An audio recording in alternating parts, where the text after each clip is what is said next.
Thanks, Charlie, Bravo, Alpha, November, Kilo S at nsaww.org. D. Brown, Delta Brown, J, like J in the Americans, Cohen. Just a minute, David, you take over for me.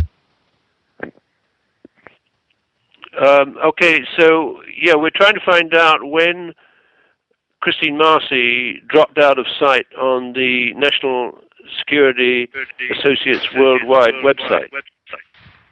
And the intrigue, go ahead, sorry.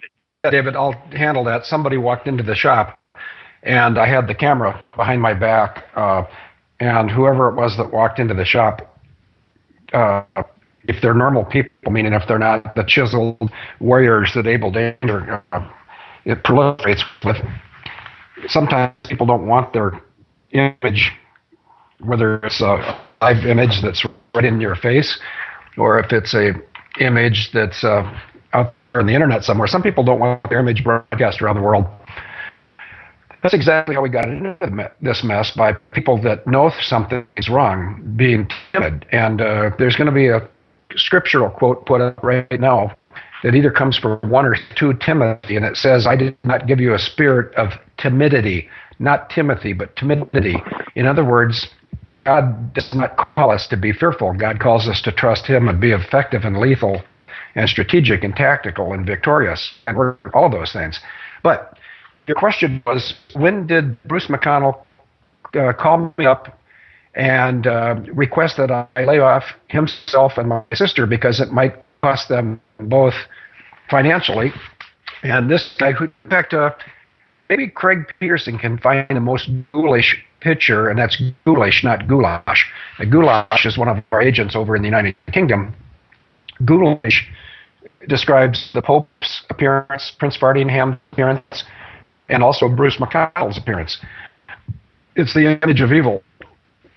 But the day that you are looking for was October 31st of 2008, unless it was October 31st of 2007. But it was Halloween, and I thought, how appropriate. The ghouls calling me on Halloween. I was driving a 1996 Buick, whatever the big Buick is, Roadmaster. 1996, had an LT1 engine. That's why I had it. I love LT1 engines. And Jack Mack can fill you in if you come to Plum City, why LT1s are such nice small block, or mouse motors with a rat motor being a big block, like 454, 427, a 409, or a 348, off the top of my head.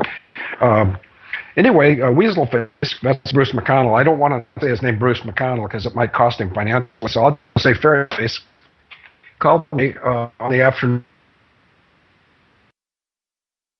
of Halloween of October 31st of 07 or 08, and frankly I think it probably was 07, but it doesn't matter. It was Halloween. I was on my way to a Weasel attorney's office. His initials are REB, like rebel. Richard E. I'll keep the last name to myself, but he is a Weasel.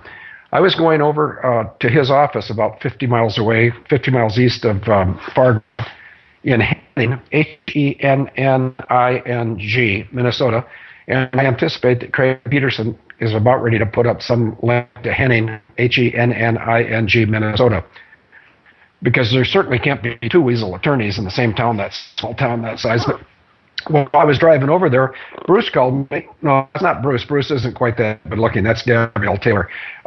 In fact, you on live stream probably want to see this. That is not Bruce McConnell. Bruce looks less masculine. Bruce McConnell called me and said, hey, Phil, do you want to do me a favor? And I said, no. And he said, well, would you consider talking less about Christine Marcy and Bruce McConnell, because it may affect our business profits? I said, let me see if I got this right, Fairface. You want me to cut you some slack because you used to be the one that held the nuclear codes for 3 presidents in succession, making them available to China and any other enemy of the United States of America.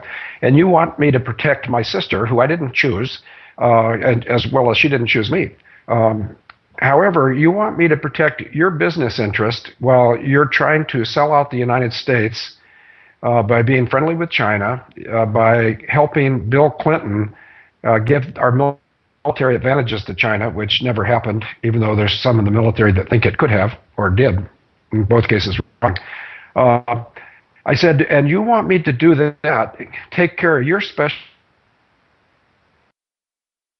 interest, Bruce McConnell and Christine Marcy, instead of taking care of the special interest of every child globally to grow up with less fear, not no fear, there'll never be no fear, but they should have less fear of being sexually abused like the Indian children up in, they call them natives in Canada, but they're Indians, or the children in 134 different nations. And I know I'm going to step on a toe here or two, and I know who it is, and I won't mention it, but it's a couple, and it's not the Tugboat twins.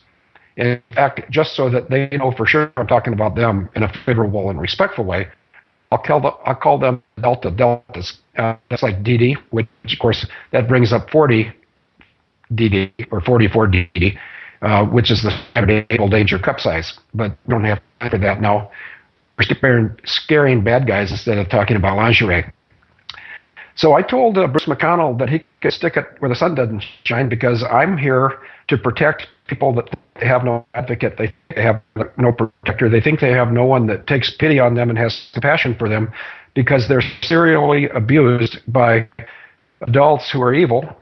And notice I didn't say George H.W. Bush or Prince Philip. I didn't mention either one of those names. And if anybody does this tape later and puts in the name of G.H.W. Bush or Prince Philip, I'll be dazzled at their skills, because I think I have pretty good virus protection on everything, including my camera and also the world's most lethal pen.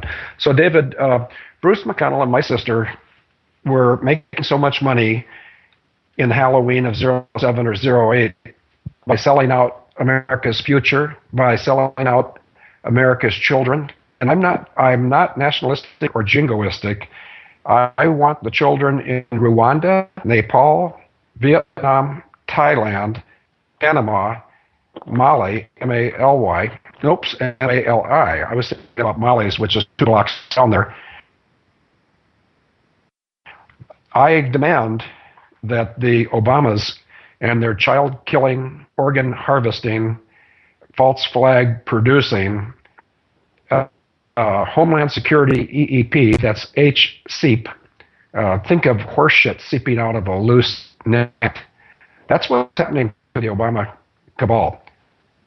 The positions that are now coming to our side are high enough where even the most dim-witted member of the cabal, and I think she went to Princeton, notice I didn't say Senator Feincheese or Mary Elizabeth Harriman, but even the biggest dim-wits in the Chicago cabal that fielded, nice verb, huh?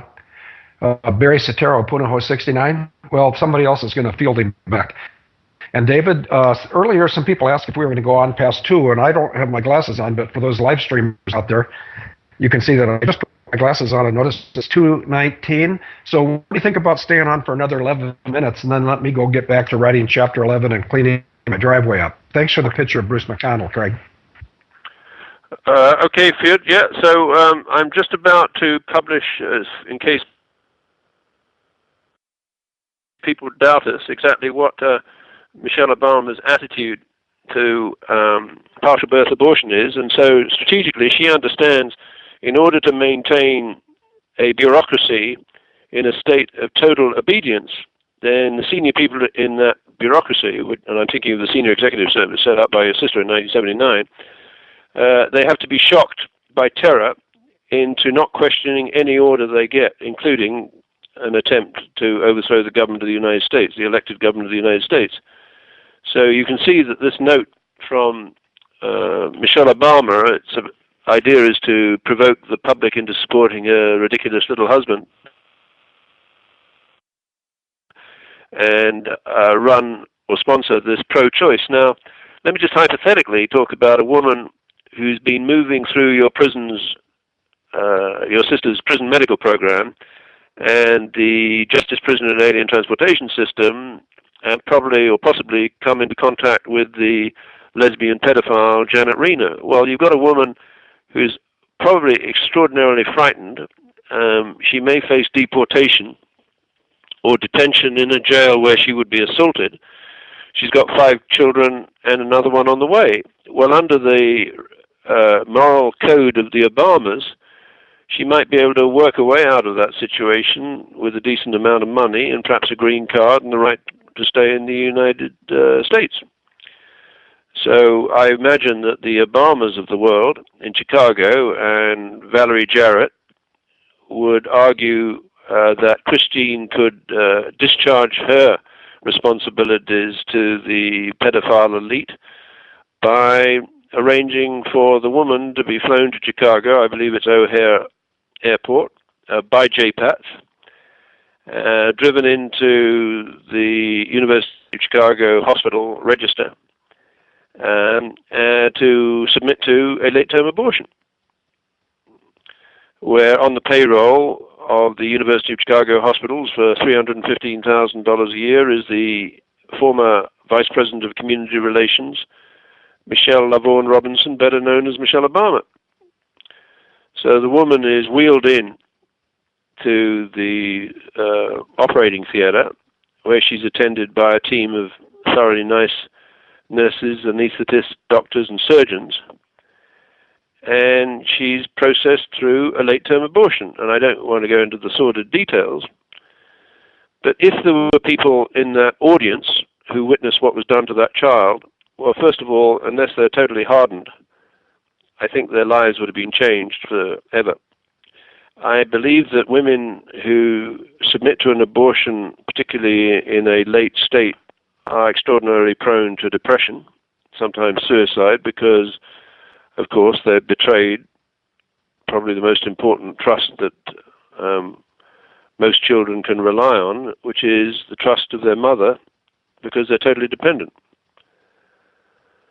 So the images that are taken, possibly through closed-circuit television cameras, capture the faces of the doctors, the anesthetists, the surgeons, the abortionists, and what they've done to this little being, which apparently, or who, is quite often born alive, albeit hideously disfigured. So I can't think of any greater depravity than is manifest by the couple who inhabit the White House at present.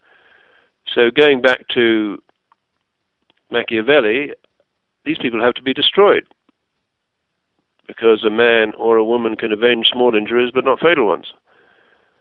So the idea that you then use advanced military-grade communication systems that through encryption are isolated from legitimate first responders, as in the case of Sandy Hook and the elementary school, I think you'll find, Field, that the county sheriff and county police, probably the FBI, and all of the appropriate law enforcement entities in that area around Sandy Hook were isolated by this Bowman brooder technology. And the people on the inside would have been entrapped and extorted partial birth pedophiles who had attended what effectively are oath ceremonies, and they could be deployed by the vermin in the White House in real time to arrange the crime scene so it supported the position, the strategic position of Michelle Obama, which is A, that a woman has the right to have an abortion right up to the time when the child would normally be born through the birth canal because it's dilated because the woman's time has come, and the confiscation of guns of the American citizens who might want to defend themselves against this conspiracy, which is hugely powerful, because I imagine by now they have control of all of the jail systems in the world, where the killers, after they kill, they go back into the jail or the trustee community around the jail and wait for the orders to do the next hit. So it's quite a mouthful, but it's 12:26, Field, so I think it's near the end of what I can do, but over to you.